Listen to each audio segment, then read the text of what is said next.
I'm completely open to the idea of better living through science, sticking laser lights up your nose and wearing strange caps and doing a lot of things that I'll teach you about today. The idea that you can be at a chronological age, but look, feel, and perform as though you're at a much younger biological age is something we can attain and something we can test with telomere length. I'm going to teach you guys some of the things that I did to do this over the past few years. We're going to start with mind, this concept of balancing your neurotransmitters, dopamine, serotonin, an inhibitory neurotransmitter that helps you sleep called gamma-aminobutyric acid, and acetylcholine. Those are some of your most important neurotransmitters. And there are certain things that you can do to keep these in balance. Who likes coffee?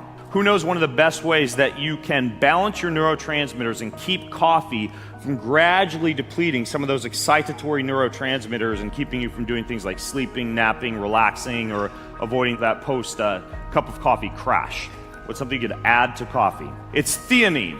Theanine, Theanine. You add about 100 milligrams of that to a cup of coffee, and it helps to balance your neurotransmitters and keep you from getting that jitteriness from coffee, and also keeps coffee from imbalancing your neurotransmitters. So 100 milligrams of theanine. Another Ayurvedic herb that acts a little bit similarly is called Tulsi, Tulsi. But theanine's very easy to find on a website like Amazon. You add 100 milligrams of that to a cup of coffee. The next one is leaky brain. Your brain has a blood-brain barrier that's supposed to keep certain toxins, certain chemicals out of your brain. And by keeping that brain or that blood-brain barrier sound, you're going to increase your ability to be able to operate neurologically. So one thing is cold shower. I took one this morning as soon as I woke up. All you do is 20 seconds of cold to 10 seconds hot, 10 times through. It's called a 5-minute hot-cold contrast shower. Anytime you get exposed, especially if you can get your head wet or your head cold for your blood-brain barrier integrity. The next is to breathe. There's a lot of different ways that you can breathe, but there's a fantastic form of breathing called Buteyko breathing. And in an ideal scenario, based on longevity studies, you want a slightly higher level of carbon dioxide simultaneous to a high level of oxygen. Because when you have a lot of carbon dioxide in your system, it shoves the oxygen into the tissues. This is called the Bohr effect. So in an ideal scenario, you teach your body how to both increase carbon dioxide and increase oxygen simultaneously. The form of breathing that teaches you how to do this is called Buteyko breathing, and the way to figure out if you're getting good at it is you take a normal exhale and then you just go for as long as you can without taking a sharp inhale. Now, a good score would be anything about 40 seconds or longer, being able to hold your breath after a passive exhale. That's a good sign that you can tolerate high levels of CO2 and high levels of oxygen. There are some really good books out there that teach you how to do this. There's also even a little rebreather device that you can hang around your neck, and I use this when I go on walks. It simply goes in your mouth. It teaches you how to exhale slowly, retain a lot of carbon dioxide, then breathe in through your nose and get a lot of oxygen.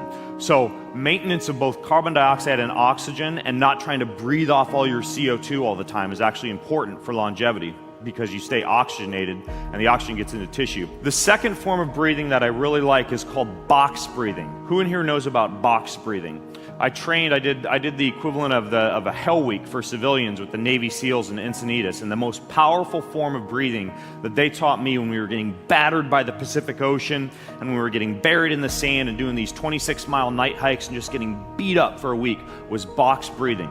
Very simple. I'll do it before I get on stage to talk, to suppress the heart rate a little bit. It's very simple. It's a 4 count in, 4 count hold, 4 count out, 4 count hold. Box breathing. And you can do a 5-5-5, a 6-6-6. There's some people really good at breath work who will do a 20 in, 20 hold, 20 out, 20 hold. This idea of box breathing, though, is one of the better stress control strategies that I've used. Okay, next is eating. Next is eating for your mind. Now, if you were to walk up to me and you were to offer me a big stick full of cotton candy, or perhaps one of those snack packs full of healthy food that you get at the airport, and you turn it over and you look at the label, and the number one ingredient, as you see in most processed and packaged food these days, is canola oil, safflower oil, or sunflower oil, or any other processed vegetable oil, I would choose the cotton candy, hands down. And that's because those type of oils are worse for your body than sugar. See, I can metabolize sugar. I can drop and do 30 burpees and stabilize my blood glucose levels, and the body can metabolize sugar very well. Oils, on the other hand, are what comprise your cell membranes after you eat them. They literally are what make up your body. And if you're making up your body with rancid, high amounts of processed oils, what happens is your cell membranes suffer and your longevity suffers. The next one is organ meat. And I realize this is gross for some people to eat organ meat, so I'll take this down pretty quickly. You can get desiccated liver capsules. You can get these in supplement form if you don't like the idea of eating organ meat. The idea of having organ meats at least once a week, though, is fantastic for the brain. You get things like B12 and taurine and all sorts of vitamins your body wouldn't normally otherwise get large amounts of. This is the intellect tree. The intellect tree, and this is found in a smart drug that I like called Qualia Mind. Okay, next is to upgrade your head. I use light for this. There's a few different ways that I use light. I was talking last night to a few people about sun gazing, and this is how I do it. So I just put glasses on. I'm stuck indoors a lot of the time riding. So this is actually fantastic for regulating your circadian rhythm and getting a lot of the benefits of sunlight. It's a greenish blue light wave spectrum, and these are glasses that you wear. I wear these for about 25 minutes every morning while I'm working on my computer, walking around the house, making a cup of coffee, taking a dump with my giant glasses on. But basically, this spectrum is fantastic for enhancing your wakefulness. Greenish blue spectrum of light. Another one that I'll use to basically as almost like a biohack for exercising the cells, for opening and closing the cells, is called pulsed electromagnetic field therapy. This is a table that I sit on, made by a company called Pulse Centers.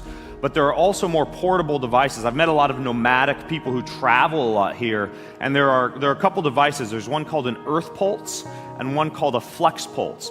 Now, pulsed electromagnetic field therapy, or PEMF, is something that you can put at a different setting for anything you want to achieve. Like you set it at 3 hertz for relaxation and sleep. You can set it at 10 hertz for focus. You can take these things and put them at 100 hertz on a muscle that might be injured. But PEMF is a very good strategy, not only for using to enhance your mind, to wake up the brain. You can place it near your head at about 10 hertz, but also for anything that you'd want to use full body. So PEMF is another one I've been using a lot of lately. Okay, the next is deep sleep, which is fantastic for the mind. A few of the things that I've found to really enhance deep sleep, which when I measure it, I like to be greater than about 10%. And a lot of people who I look at when I see their data from a Fitbit or a Jawbone or any other sleep tracker is that the deep sleep is very low, which means you're sleeping, but you're not repairing and you're not recovering and you're not consolidating memory. Exposure to red light at night. Exposure to red light at night is one very good way to enhance deep sleep. So what I've done is I've changed up all the light bulbs in my bedroom and in my office when I'm working at night to be red light only. Red light only. No artificial light, very small amounts of blue light. Okay, next is your body. You've learned a lot of tips about optimizing your mind. Let's jump into the body. The first is to become a fat-burning machine. We know that adipose tissue releases inflammatory cytokines, and those can definitely get in the way of longevity. As a matter of fact, controlling inflammation and controlling what's called glycemic variability, or how many blood glucose fluctuations that you get during the day, are probably two of the most important things that you can do to enhance longevity. So for the fat-burning machine piece, very simple. I'm going to give you my 1, 2, 3 method for losing fat very, very quickly, and I do this every single day. You get up in the morning and you're in a fasted state. Preferably you fasted for 12 to 16 hours. 12 to 16 hours is kind of the magic window to go without eating each day. Next, when you're in that fasted state, you do anywhere from about 20 to 30 minutes of any type of aerobic exercise, not cortisol, stress-producing exercise, something very easy. Walk in the sunshine, easy swim, easy yoga session, you name it. So you're in a fasted state, you're tapping into your own adipose tissue by doing something aerobic in that fasted state, and then you finish with 2 to 5 minutes of cold exposure. 2 to 5 minutes of cold exposure. So you're fasted, you wake up, aerobic exercise, and you finish with cold. And for a bonus on that, if you can have a little bit of caffeine to enhance your fatty acid utilization, coffee or green tea, it'll blow up that effect even more.